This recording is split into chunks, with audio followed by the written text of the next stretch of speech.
¿Qué tal? ¿Cómo están? Bienvenidos al programa. Iniciamos una nueva semana, hoy es lunes y tengo un gran programa y tendido con el ex vicepresidente de la República, actual congresista Omar Chejade. Lo he esperado un año, creo, para poder entrevistarlo, pero bueno, dicen que el que la sigue la consigue y hoy por fin aceptó estar con nosotros. Lo saludo, le doy la bienvenida. El congresista Omar Chejade. ¿Cómo está? Gracias. Juliana, buenas noches. Gracias por la invitación. Encantado de estar en tu programa. Yo pensé que nunca iba a venir. No, yo la verdad que recién me entero de la invitación tuya, Juliana. Yo te agradezco. ¿Ah, sí? Y es un honor estar en tu programa, así es. Yo no le creo que recién se entere. Sí, de verdad, hace unos días recibí una invitación tuya a través de la bancada y bueno, estoy en tu programa feliz. El año pasado, cuando pasó todo este escándalo de las brujas de Cachiche, lo busqué por cielo y tierra. Al principio usted no quería dar entrevistas. No, yo di varias entrevistas, pero se demoró un poquito, ¿no? Algunos días para, digamos... Lo que pasa es que yo estaba en Santo Domingo en ese momento, en el Foro Biarritz. Entonces demoré 2 días en llegar y bueno, al final dimos las entrevistas que se tenían que dar, ¿no? Bueno, yo lo busqué y no me dio bola, no me hizo caso. Yo decía, ¿por qué? Pero estamos acá entonces, ¿eh? Porque sí, qué suerte, de verdad que sí. Gracias. Yo hace rato quería conversar... Nos vimos en mi oficina, ¿te acuerdas? Con usted, exacto. La última vez que conversamos fue en campaña. Cuando mi preocupación era el tema de la libertad de prensa, de la libertad de expresión. Y tuvimos razón, ¿te acuerdas que te di la mano, digamos, televisadamente y te dije que el Perú iba a salir adelante, que el Perú no se iba a vivir ninguna dictadura, no se iba a violar el Estado de Derecho, y ahora estamos viviendo con toda la libertad de expresión del mundo, respetando el Estado de Derecho, la división de poderes, y creo que estamos cumpliendo con las promesas de campaña, ¿no? Es entendible que en ese momento la gente tuviera miedo, ¿no? Hubo demasiado cambio en el discurso de Ollanta-Humala. O sea, uno fue el candidato de la primera vuelta y otra cosa muy diferente fue Ollanta-Humala en la segunda. O sea, del polo rojo pasó al blanco con Roche. No, Juliana, yo creo que en la vida de un político, de manera personal o cualquier persona, yo creo que la gente evoluciona. Yo creo que el presidente Ollanta fue una cosa el 2006 y otra cosa muy distinta el 2010, 2011. Él lo reconoció, lo dijo, y creo que no hubo ningún engaño, ninguna amenaza. Hubo un cargamontón de ciertos sectores de poder en ese momento que trataron pues de crear un monstruo del que no había, ¿no? Y creo que con creces estamos demostrando que de a poco estamos haciendo la gran transformación. La gran transformación, Juliana, no puede ser de un día para otro, ¿no? Como bien lo ha dicho el presidente, la gran transformación a veces demora meses o algunos años, ¿no? No es fácil. Pero hay otros asuntos que, digamos, fueron temas que repitió mucho Ollanta-Humala en campaña, al punto que su consigna era honestidad, no a la corrupción, nadie se va a meter en esto, mi familia tampoco, y lo que estamos viendo es que de una u otra manera sus hermanos, el padre y otros personajes ligados y digamos que tienen una relación estrecha al presidente de la República, Juliana, han generado varios escándalos. ¿Lo de Alexis no le parece una vergüenza? Juliana, Alexis Humala no pertenece ni ninguno de sus hermanos al Poder Ejecutivo. El presidente manda, el presidente gobierna, es Ollanta-Humala y no es Alexis. Y en todo caso, el presidente no lo ha blindado. Está siendo investigado en la Comisión de Fiscalización con todas las garantías del caso para uno y para otro lado. Y el asunto es un tema jurídico. Si el señor Alexis Humala renunció a las acciones antes del 28 de julio del año 2011, entonces creo que el problema está zanjado. Pero si el señor Alexis Humala no renunció a sus acciones ni a su puesto directivo en Krasny, entonces sí habría un conflicto de intereses, ¿no? Obviamente, porque además no lo dice usted, no lo digo yo, y no lo dice la gente que supuestamente está atacando al gobierno de turno. Es algo que está en la ley de contrataciones, hasta el 4º grado de consanguinidad, usted lo debe saber bien porque es abogado, no puede establecer ningún tipo de relación directa con el gobierno una persona que sea familiar de un funcionario. Y sería una torpeza si no hubiese renunciado, ¿no? En todo caso, él y solamente él debe esclarecer los hechos, las imputaciones.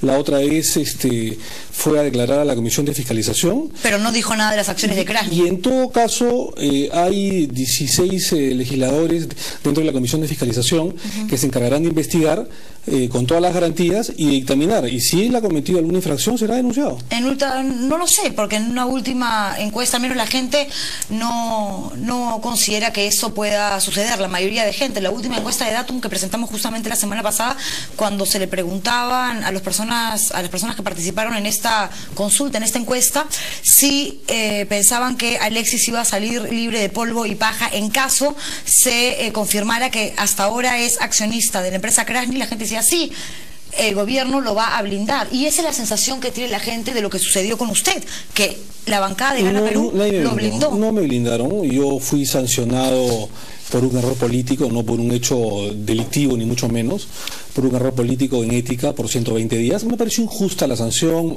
sobre todo excesiva, pero en todo caso la acato, la acepté, la cumplí, la purgué, y a partir de mayo estoy cumpliendo mi función congresal. He presentado una serie de proyectos de ley y seguimos en ello, seguimos en una fase, digamos, de recuperación.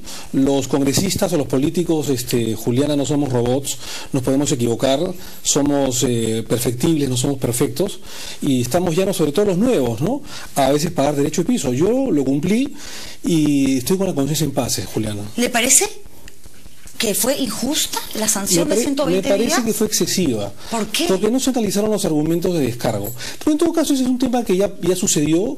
Yo he volteado la página y estoy en otra etapa, en otro momento, digamos. Sí. Y estoy cumpliendo mi labor profesional política, digamos, ¿no? No, y de hecho vamos a hablar de la bicameralidad, que es uno de los proyectos que usted está moviendo y tratando de explicar a la gente para que entienda de qué se trata esto de que existan dos cámaras en el Congreso de la República, una de diputados y una de senados, como ya existió durante muchos años. Vamos a hablar de eso más adelante, pero entienda que para mí como periodista, que lo he estado buscando casi durante un año, yo no voy a perder esta oportunidad de tocarle un asunto que incluso yo investigué en ese momento cuando era reportera de investigación y que tiene que ver con el almuerzo cena, con la cena en Las Brujas de Cachiche. A mí me llama mucho la atención que usted diga que fue un error político, porque siento que está tratando, o que trató en ese momento, de minimizar los hechos. Fue un error político, fue una estupidez haber convocado a esas personas sin el consentimiento del presidente Ollanta. Pero bueno, ya está. Yo reconocí mi error en ese momento y la Comisión de Ética, a través de los canales del Congreso de la República, me sancionó. ¿Qué más puedo decir? Pero si fue entonces un error político y se arrepiente, y tal como lo acaba de decir, fue una estupidez, ¿por qué le parece que el castigo fue exagerado, injusto? Porque yo creo que las sanciones en el Congreso de la República, a través de la Comisión de Ética, tiene lo que se denomina la proporcionalidad de las penas, ¿no? O sea, no son solo 120 días, puede ser una recomendación con una recomendación pública de amonestación, digamos, puede ser una amonestación por escrito, puede ser una multa con amonestación, pueden ser 30 días, puede ser 40, por eso que yo en ese momento pensaba y pienso hasta ahora que fue excesivo. Pero en todo caso, eso ha pasado, Juliana. Yo no voy a detenerme en el atrás, en el pasado, no voy a detenerme a odiar, porque eso, si uno vive del odio y del rencor, uno no avanza. Reconocí mi error, salimos adelante y estamos ahora en otra etapa, en otra fase, ¿no? Pero la gente no se olvida y la gente espera hasta el día de hoy que se aclare este asunto, porque si finalmente todos los integrantes de esta cena salieron a hablar y dijeron que era lo que, según ellos, había sucedido, el Ministerio Público dejó de investigar, le pasó todo lo que había reunido hasta ese momento al Congreso de la República, y el Congreso dijo... Solo una persona, que fue la que el presidente le dio de baja, fue la que de alguna manera se indicó y habló de hechos que, te lo digo sinceramente, fueron absolutamente falsos. Todos los demás que estuvimos en la mesa dijimos una versión contraria al señor Arteta, y solamente la Comisión de Ética le creyó al señor Arteta. Pero te repito, Juliana, este es un tema pasado, es un tema que ya se purgó, ya fui sancionado por un error político, por una torpeza, si se quiere, y creo que vuelta a la página, no seguimos trabajando. Pero para muchos, digamos, sí pudo haber existido el delito de tráfico de influencias, algo que en caso se hubiese corroborado, hubiese generado no solo la inhabilitación de usted como funcionario público en los próximos 5 años, sino también el desafuero. Y eso es algo que no sucedió porque no se investigó más. El Congreso de la República investigó todos los hechos. Incluso mis adversarios políticos archivaron esa investigación por tráfico de influencias que tú estás diciendo. Incluso la gente de Fujimori, los fujimoristas o los congresistas de Alianza por el Buen Cambio archivaron esa denuncia por tráfico de influencias. En ningún momento hubo eso. Fue una cena, digamos, coloquial, bastante tonta, si se quiere. ¿Por qué la hizo? ¿Por qué la convocó? Porque nosotros queríamos, en ese momento, quien habla, tratar temas de seguridad ciudadana. Estábamos preocupados por muchos temas que en ese momento coyunturales están sucediendo en el país. Uno de ellos fue el tema de la muerte de este chico Yarse, entre otros temas, ¿no es cierto? Y el espíritu inquieto que yo tengo, lo reconozco desde mi carrera de abogado de hace muchos años atrás, hizo que se convocara a una serie de personas que en ese momento fueron saliendo, ¿no? Era un feriado. No, era un martes. Era un martes. Sí, era un martes. En la noche estaba su hermano, Miguel Chejade, estaba su amigo Miguel León y 3 generales de la Policía Nacional. Yo digo, si usted era el segundo vicepresidente de la República, además congresista, ¿por qué en todo caso no se reunió o no le pidió a Renzo Reyardo, que era el presidente de la Comisión de Seguridad Ciudadana, que lo acompañe, o al que en ese entonces era el ministro Porque del en ese momento Interior? yo tenía poca confianza con Renzo, la amistad con Renzo ha venido probablemente después, y fue una reunión absolutamente informal. Yo en ese momento convoqué a uno de los generales y él me recomienda el nombre del resto, digamos. ¿Y ¿no? ese general sí era su amigo? No, era conocido de mi hermano. Eso fue. ¿Y su hermano qué tenía que ver ahí? Él hizo el enlace, me hizo el enlace con el general en ese momento. Y bueno, me pidió participar en una reunión que era de seguridad ciudadana, digamos, que no se iban a tocar temas de inteligencia, pero que además era una reunión informal, digamos, ¿no? Una reunión como para conocernos, eso era todo. ¿Y el general Arteta por qué cree entonces que Porque luego de algunos días salió a decir... Si hubiese habido algo raro, al día siguiente el mismo general Arteta hubiese denunciado, se lo hubiera dicho al ministro del Interior o al presidente de la República o al premier. No dijo absolutamente nada, esperó 10 días para denunciar los hechos. Obviamente, después que una semana después de la reunión, a él le dan de baja o le pasan al retiro en la policía, ¿no? Claro, usted en venganza probablemente, ¿no? Usted en ese momento dice que él estuvo manipulado o pudo haber estado manipulado en todo caso por un grupo de apristas que lo querían dañar, lo querían afectar. Yo nunca dije eso, lo que dije es que probablemente por una sed de venganza, al pensar ingenuamente o equivocadamente o erradamente que yo había tenido que ver con su despido de la policía, él sale a denunciar este hecho ante algunos medios de comunicación, ¿no? Pero ni siquiera dice que yo le hice algún pedido. Lo único que dice es el vicepresidente se interesó en la reunión. Él en ningún momento dice que yo le pedí el favor o le di la orden o la instrucción. Dice el vicepresidente se interesó en la conversación. Lo que dejó en claro el general Arteta, yo me acuerdo que además el año pasado lo entrevisté, es que lo que sucedió esa noche en las Brujas de Cachiche fue una especie de, lo que hubo fue un lobby para tocar el tema de Andahuasi y así beneficiar al grupo WOM. Pero Salazar y Gamarra dijeron que sí hablaron de Andahuasi. Y yo también dije que sí. Yo dije que se habló de Andahuasi, pero no como pedido. Ok, pero usted al principio cuando sale la denuncia... Porque me cortan la entrevista, maliciosamente me cortan la entrevista, la editan. Si tú te fijas toda la entrevista que es en el programa de Jaime Altaus, yo digo, no se hizo el pedido, o sea, no se habló de Andahuasi como pedido, pero cuando yo sigo hablando digo, sí, en algún momento se habló del tema de Andahuasi, pero no como solicitud, no como pedido. Yo no como vi esa entrevista, congresista, y cuando le preguntan por el tema Andahuasi, usted dice, no se habló de eso en la reunión, y después cuando le preguntan por WOM, usted responde, yo ni siquiera sabía que el grupo WOM tenía algo que ver con la azucarera Andahuasi. Porque era cierto, yo no sabía que en ese momento, porque no tenía que conocer de todos los temas nacionales o de toda la coyuntura nacional, en ese momento yo no sabía los detalles de los problemas o litigios que habían entre dos personas jurídicas, digamos. Y si no sabía si no sabía de estos litigios entre dos personas jurídicas, entre dos privados en la azucarera Andahuasi, ¿por qué se interesó en el tema? ¿Por qué lo tocó esa noche? Eso es lo que dice el general Arteta, que yo me interesé en el tema. Y que lo ha corroborado Salazar y Gamarra. Porque quien inicia ese tema es el general Gamarra con general Arteta. Yo me intereso en esa conversación, que era una conversación, digamos, de la coyuntura actual, una cosa así, ¿no?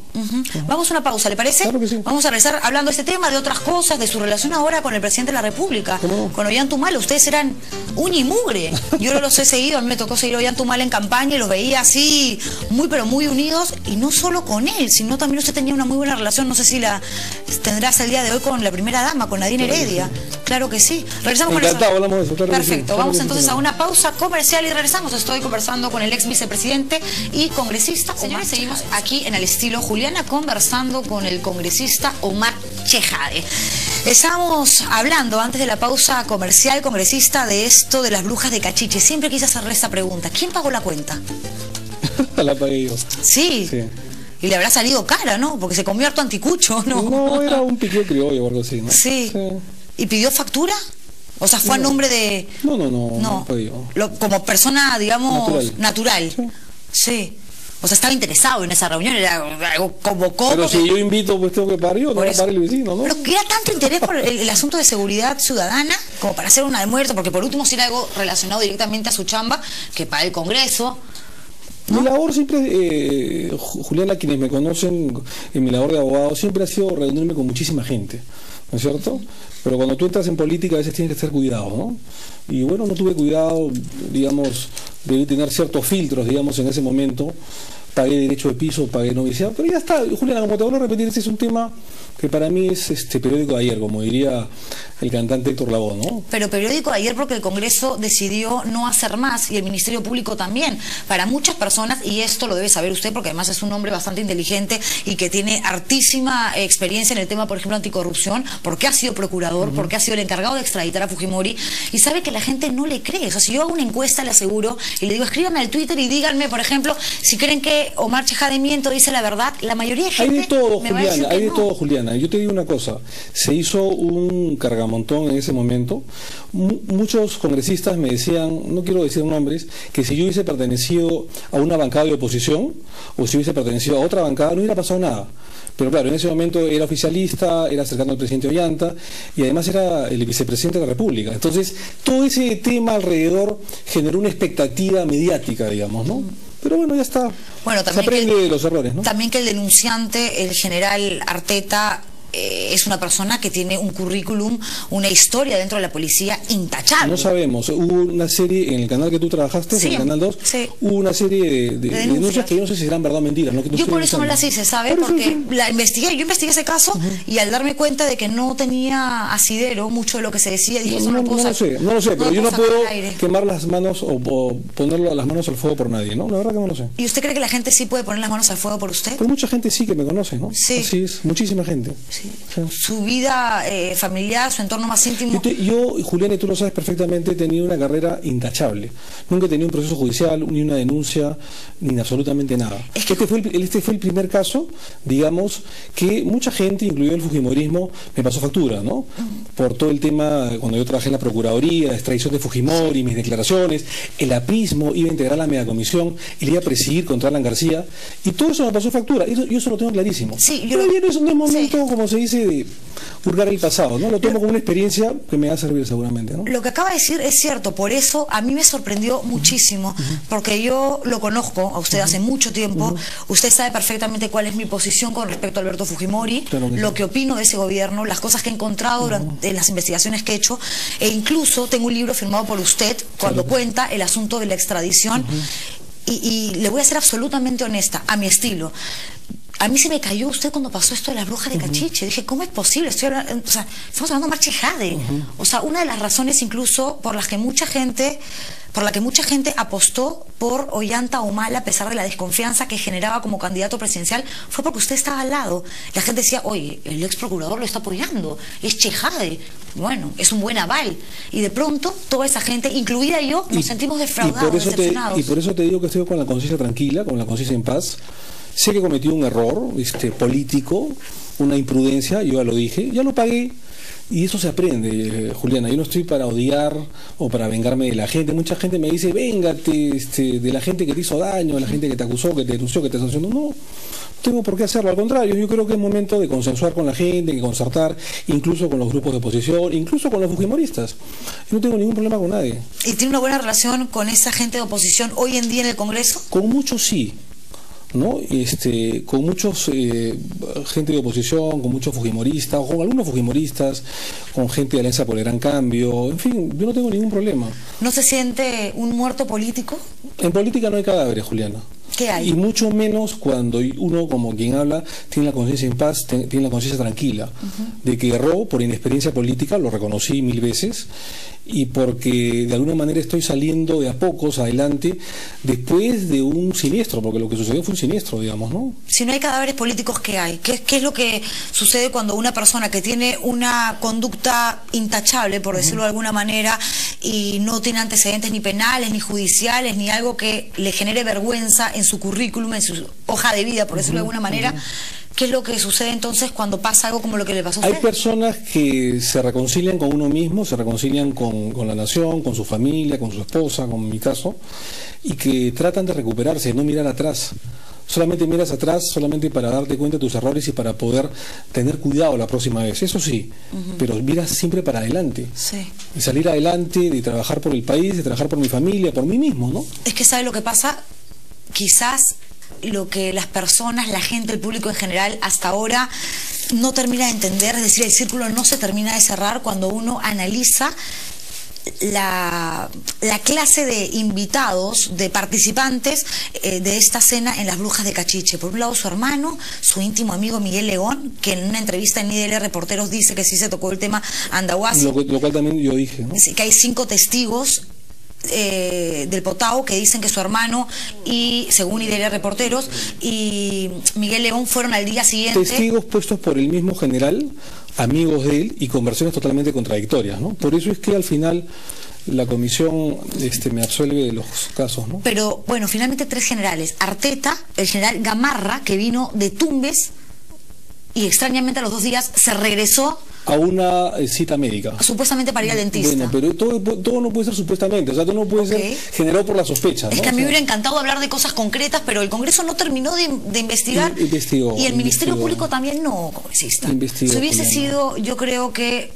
usted integrante de una bancada más pequeña, sin tantos parlamentarios, y no el segundo vicepresidente de la República, yo creo que lo hubieran investigado si tu tesis fuera cierto, probablemente en la Comisión de Ética no hubiera tenido ningún tipo de sanción, digamos, ¿no?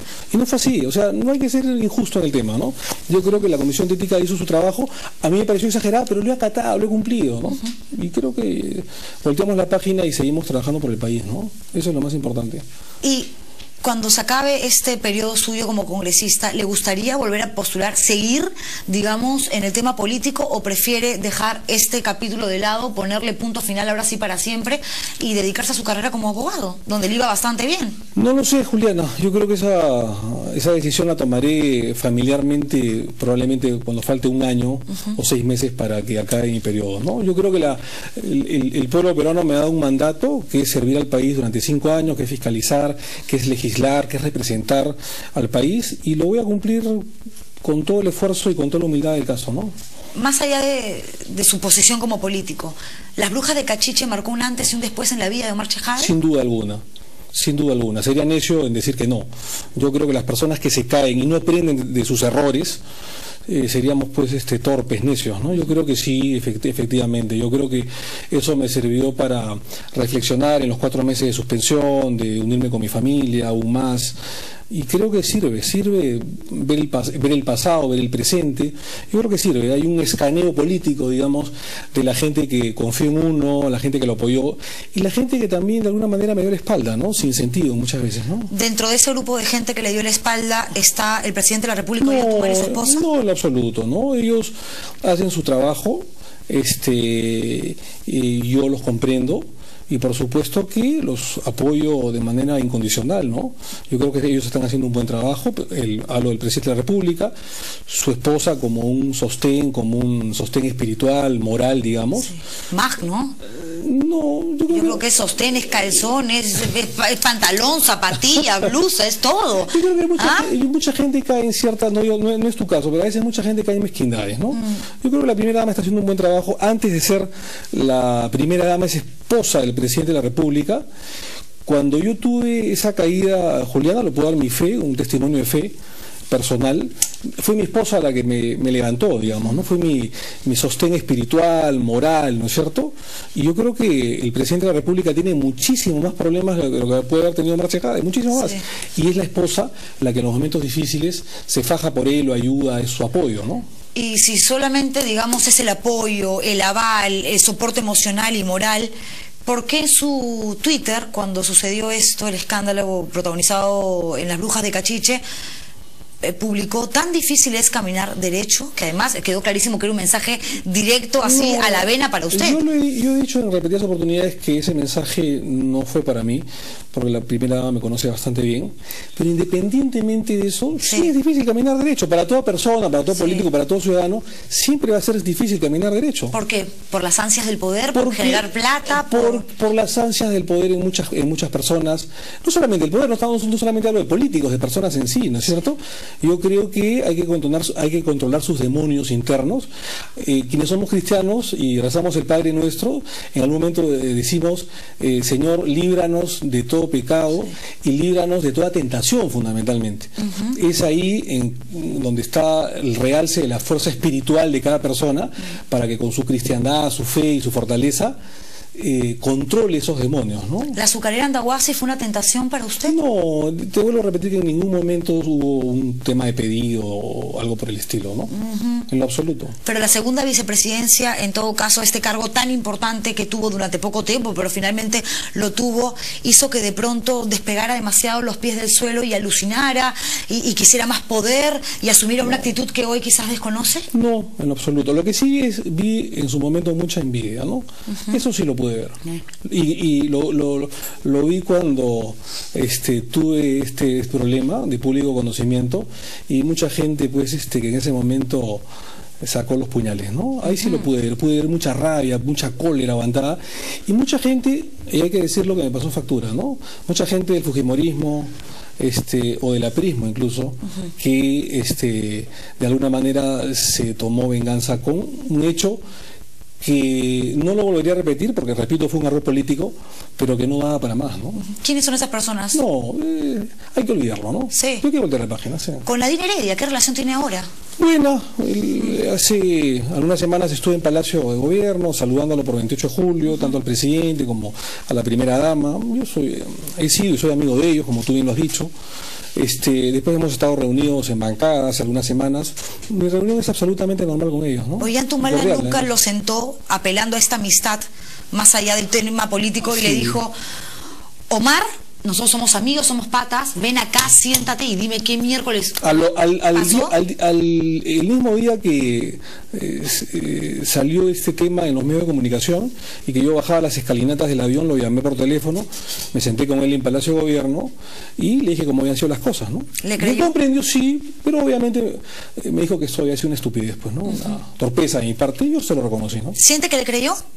Yo pienso que sí, porque me conoce. ¿Nadine Heredia también le creyó? Yo pienso que sí. Sí.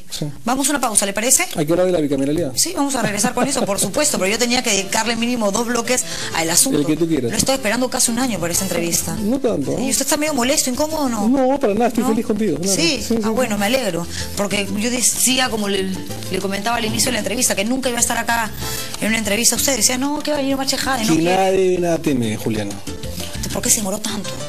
Bueno, hay tiempos, ¿no? Que hay que agotar a veces, ¿no? Yo creo porque yo no estoy dentro de su lista de periodistas favoritos. No, tú has estado en mi oficina y creo que te he tratado bien. Así pero que... antes, pues, cuando no había todavía almuerzo en la Brucena, en la Bruja de Cachiche. Está bien. A propósito, está de moda, porque hace poco... Usted ha regresado también, ¿no? Con mi esposa. ¿Cuál es el plato que más le gusta a la Bruja de Cachiche? El piqueo criollo. ¿El piqueo criollo? Así es. Mejor el tamarito. Te lo recomiendo, ¿no? ¿Has ido también tú? Ya, pero yo pago con la mía, a mí no me invita. Yo también pago con la mía. Yo también pago con la mía. Vamos a una pausa, regresamos, estoy conversando con el congresista Omar Chejade. Volvemos. Bueno, señores, seguimos aquí con el congresista Omar Chejade y ahora vamos a hablar de este proyecto en el que está trabajando, no ahorita, sino ya hace un buen rato, que tiene que ver con la bicameralidad, para ver si más adelante, es decir, a partir del 2016, que se elige a un nuevo grupo de parlamentarios, pues regresamos a las 2 cámaras, a la de diputados y a la de senadores. ¿Por qué hay tanta gente que tiene miedo de que esto vuelva a suceder? Porque en los 90 se les metió en la cabeza, Juliana, y gracias por la pregunta, que 2 cámaras, o sea, una cámara adicional que la de la unicameralidad, iba a generar más gasto, lo cual es absolutamente falso. Yo te puedo demostrar que la última bicameralidad que hubo, que fue el año 92, diputados y senadores, se gastó 36,5 millones de soles. Y en la unicameralidad de Fujimori, del año 93 hacia adelante, se gastó 44 millones de soles al año. O sea, 7 millones de soles más al año en la unicameralidad. Pero no solamente eso, porque quiero terminar esta idea, Juliana, si me permites. En las unicameralidades, las acciones de inconstitucionalidad son mucho mayores que en la bicameralidad. Y no solamente eso, sino que además el Poder Ejecutivo observa mucho más las leyes cuando hay una sola Cámara que cuando hay dos, en un promedio de 5-1. Todo eso, lo que te he contado, a la larga genera mucho más gasto. Lo que pasa es que cuando hay dos cámaras, hay una que es la de diputados, que es la encargada de presentar proyectos, y una que es la de senadores, que fiscaliza. Entonces, de una u otra manera, pasa por un filtro antes de llegar al Ejecutivo, y que alguna ley sea pues obligada, sagramentada y publicada en el Perú. Jurídicamente y constitucionalmente sabemos nosotros, lo que practicamos el derecho constitucional, que la Cámara de Diputados es el impulso y el Senado es la razón. En lo que el proyecto de ley que hemos propuesto y que hemos presentado hace un par de semanas atrás, o 3 semanas atrás, y que además tiene la bendición de todas las bancadas salvo el fujimorismo, estamos proponiendo que la Cámara de Diputados sea fundamentalmente legislativa y fiscalizadora, control político, mientras que solamente el Senado sea revisora y reflexiva. Obviamente que nombre a los miembros del Tribunal Constitucional, del BCR, al Defensor del Pueblo y otras autoridades, y realice las acusaciones constitucionales vacantes del Presidente de la República y diferentes miembros de gran jerarquía. Pero fundamentalmente sea revisora. No puede ser una cámara, no puede ser cámaras gemelas o mellizas como había en la Constitución del 79, en la que había duplicidad de funciones, en la que las dos tenían las mismas comisiones ordinarias, las dos legislaban, las dos fiscalizaban. No, porque las leyes se atrasan y ahí sí podría generar más gasto. ¿Cuántas firmas necesita para que se apruebe este proyecto? Necesitaríamos 87 firmas. Es un montón. Porque es una mayoría calificada en 2 legislaturas. Ya. Pero tendríamos los votos de 94 congresistas. En caso todos los que le han dicho hasta el momento que sí, voten a favor, porque si Fuerza 2011, que es una bancada importante, son que tiene un montón de congresistas, 36 menos 130, tendríamos 94. Correcto, porque Solidaridad Nacional ha presentado su proyecto de ley que se va a acumular al nuestro. Lo ha presentado el aprismo, lo ha presentado Alianza por el Gran Cambio y Alianza Parlamentaria, Perú Posible. Entonces todos estamos de acuerdo. Se ha presentado, se ha acumulado, y esto ya está en la Comisión de Constitución, donde se va a generar un subgrupo de trabajo. Claro. Yo creo que la gente tiene que entender que en el tema de democracia no se puede cuantificar el asunto. No solo se puede cuantificar. Ya te he demostrado que no genera más gasto, pero en el supuesto negado que generara, yo creo que más importante es el fortalecimiento de la democracia y la mejor calidad de las leyes. Por eso, en todo caso, que esto pase por un análisis más cualitativo que cuantitativo, para ver lo que se ganaría más allá de los gastos que podría generar. Una serie de vallas para ser senador, ¿no? Que todos tengan título universitario, y otras más que van a salir dentro del debate parlamentario. Ajá, eso es lo que hablamos un poco en la pausa, que también el nivel de postulantes al Congreso sería un poco más alto, ¿no? Eso es uno. Y no habrían tantos, digamos, Wilder Ruiz y Alejandro Lloveras, pues que mienten en sus hojas de vida inventándose títulos y maestrías que no tienen. Bueno, ese es un tema aparte que en un momento lo vamos a analizar, pero lo que sí te digo que otra modificación importante es que los expresidentes de la República vuelvan a ser senadores vitalicios. Eso va a jerarquizar al Congreso de la República, va a mejorar y va a dignificar el debate. Pero además, algo importante, que estamos difiriendo la fecha de las elecciones. Es decir, 6 años para senador, 4 para diputados, y se mantenga 5 para presidente de la República. De suerte que, salvo el primer año, que sería el 2016, ¿no es cierto?, ninguna elección coincida y la gente tenga la oportunidad de alguna manera de analizar mejor cuál van a ser sus representantes. Sí, pero eso también, qué flojera ir todos los años a votar. Ay, ahora tengo que ir a votar por senadores, bueno, ahora por presidente, Juliana, pero eso sucede en la gran mayoría de países democráticos del mundo. Países democráticos del mundo. Como el Perú, donde también debe suceder lo mismo. Perfecto, pero donde los procesos electorales son mucho más ordenados y más limpios. Hay que llegar a eso. Ojalá. Yo creo que estamos en ese camino y creo que la bicameralidad va a traer mejor calidad de leyes. Pero además, yo creo que ahorita estamos teniendo, lamentablemente, una suerte de visión regional. Es decir, tal congresista aboga por la región Abancay, Apurímac, Lima, etcétera, Arequipa, Cusco. Ahora no.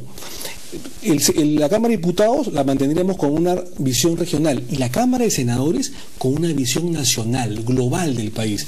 Creo que eso es importante, creo que eso va a hacer que se fortalezca, que sea decente el Congreso de la República, el Poder Legislativo, que haya mejor calidad de leyes sin gastar más, como nos han tratado de vender esa mentira en la década del 90, ¿no? Ahí le salió el corazoncito nacionalista. ¿Qué hizo Ollantumala de su proyecto? ¿Le gusta? No. A Nadine le gusta, que es más importante que si le gusta Ollantumala. No conversamos en la campaña y fue una de las promesas del nacionalismo, el restablecimiento de la bicameralidad, pero evidentemente que no sea esa bicameralidad de cámaras gemelas y duplicidad de funciones como había antes, ¿no? ¿Qué fue lo que sucedió en el 92? Hasta el 92, es cierto. Había una calidad, Juliana, de senadores extraordinarios, ¿no? Sí. De la talla de Luis Alberto Sánchez, de Enrique Bernales, de Mario Polar Ugarteche, en fin, gente que podríamos pasarnos horas de horas hablando de ellos y no nos cansaríamos de deleitarnos, de Alberto Borea, en fin, de varios de ellos, Felipe Osterling. Sí, pero habían varios también que tenían sus entripados, ¿ah? Fíjate, el Congreso de la República, Juliana, es el reflejo de la sociedad, ¿no es cierto? Es el espejo de nosotros, ¿no es cierto? Entonces, como te vuelvo a repetir, los congresistas no somos robots, no somos perfectos, somos perfectibles, somos humanos, nos podemos equivocar, pero la virtud está en saber recomponerse al error y tratar de mejorar y aprender las experiencias pasadas. Pero hay errores, pues, que por más de que uno quiera, no se pueden subsanar así de fácil. Yo creo que sí, con trabajo, Juliana, yo creo que sí se pueden subsanar. ¿Usted cree que ya subsanó el escándalo de las brujas de Cachiche? Yo creo que estamos en ese camino. Estamos en una tarea de recomposición, estamos trabajando arduamente en los temas de seguridad ciudadana, estamos en la Comisión de Defensa Nacional y Orden Interno, estamos en la Comisión de Constitución, estamos proponiendo leyes en materia de seguridad, en materia de salud, mejorando la calidad de agua, el tema constitucional, el tema de justicia. Hemos presentado también un proyecto de ley, no solamente de crear un fondo de inclusión social para mejorar la calidad de agua en zonas rurales, sino también algunas reformas al Código Penal en materia de homicidios calificados. En fin, yo creo que eso nos hace más fuertes, Juliana. Aprender de los errores pasados, tratar de reconocerlos primero y tratar de recomponerse después, ¿no? Pero yo insisto de que usted reconoce un hecho que ha sido previamente minimizado. Insisto en eso. Es mi opinión.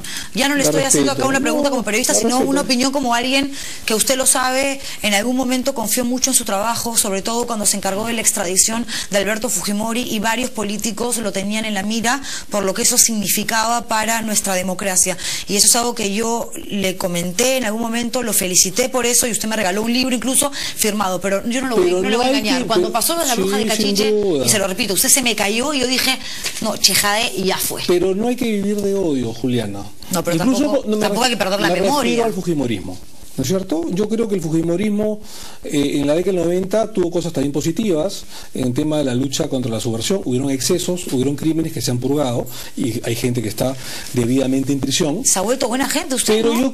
yo creo que tampoco se puede ir de odios y que también hay que reconocerle, así como se los condenó, se los extraditó por cosas malas o delictivas que hicieron, también hay que reconocerles que lucharon contra la subversión de manera franca. Por supuesto, así como hay gente como Fujimori que cometió delitos tan graves que por eso purga una condena de 25 años en una cárcel. Hay fujimoristas que son súper buena onda, congresistas actualmente que trabajan muy bien, como Juan de Dios, como Leila Chihuán, y gente que es encantadora, y que incluso este programa, a pesar de mi posición, que todo el mundo la sabe, que soy, digamos, anti Alberto Fujimori, más que antifujimorista, porque como le digo, hay fujimoristas que creo que hacen un buen trabajo, que no tienen nada que ver con lo que hizo Fujimori en su gobierno. Cuando uno llega a política, Juliana, yo creo que hay que dejar los antis y hay que construir, hay que consensuar. Si algo aprendió en la política en este año es justamente eso. Sí, pero cuando uno entra en política...